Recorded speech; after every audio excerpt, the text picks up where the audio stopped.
রামগড়ে সড়ক সংস্কারের দাবিতে ধানের চারা রোপণ করে অভিনব প্রতিবাদ জানিয়েছে স্থানীয়রা। ঢাকা খাগড়াছড়ি আঞ্চলিক মহাসড়কের রামগড় অংশের বেহাল দশা দ্রুত সংস্কারের দাবিতে মানববন্ধন ও কাদামাটি সড়কে ধানের চারা রোপণ করে অভিনব প্রতিবাদ জানিয়েছে স্থানীয়রা। সোমবার সকালে রামগড় সরকারি উচ্চ বিদ্যালয়ের সামনে উপজেলার সর্বস্তরের জনসাধারণের উদ্যোগে এই কর্মসূচি পালিত হয়। মানববন্ধন শেষে ক্ষুব্ধ এলাকাবাসী সড়কের ভাঙা অংশে ধানের চারা রোপণ করে কর্তৃপক্ষের দৃষ্টি আকর্ষণের চেষ্টা করেন। স্থানীয় সূত্রে জানা যায়, সোনাইপুল থেকে রামগড় বাজার পর্যন্ত প্রায় ৩ কিলোমিটার সড়ক ভাঙাচোরা ও খালখন্দে ভরা। সামান্য বৃষ্টিতেই এ সড়ক কাদায় পরিণত হয়। এতে প্রতিদিন দুর্ঘটনার শিকার হচ্ছেন পরিবহন ও পথচারীরা। একই সঙ্গে সাজেক সহ পার্বত্য চট্টগ্রামে ভ্রমণকারী পর্যটকেরাও পড়ছেন চরম ভোগান্তিতে।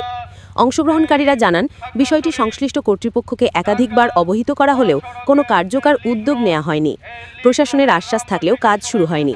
তাই বাধ্য হয়েই তারা এমন অভিনব প্রতিবাদের পথ বেছে নিয়েছেন। মানববন্ধনে রামগড়ের সাবেক কাউন্সিলর ও সমাজসেবক মোহাম্মদ মহিউদ্দিন হারুন বলেন, প্রতিদিন এই সড়কে ছোট বড় দুর্ঘটনা ঘটছে। ভাঙা সড়কের দুই পাশে একাধিক শিক্ষা প্রতিষ্ঠান রয়েছে। শিশুরা ঝুঁকির মুখে পড়ছে, অভিভাবকেরা আতঙ্কে থাকেন। তাই আমরা ছোট পরিসরে মানববন্ধন ও ধানের চারা রোপণ করে দাবি জানাচ্ছি।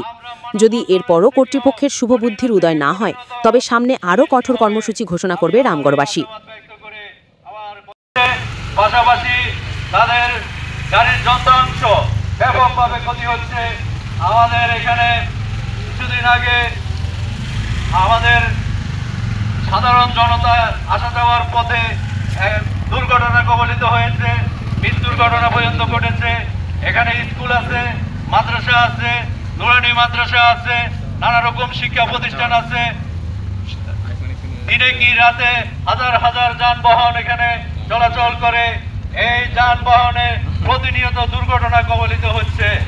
আমরা এই খাগড়াছড়ি ঢাকা মহাসড়কের যে লিংক রোড, এই লিংক রোডের রামগড় থেকে সোনাইপুর পর্যন্ত এই সংস্কারের দাবি করছি।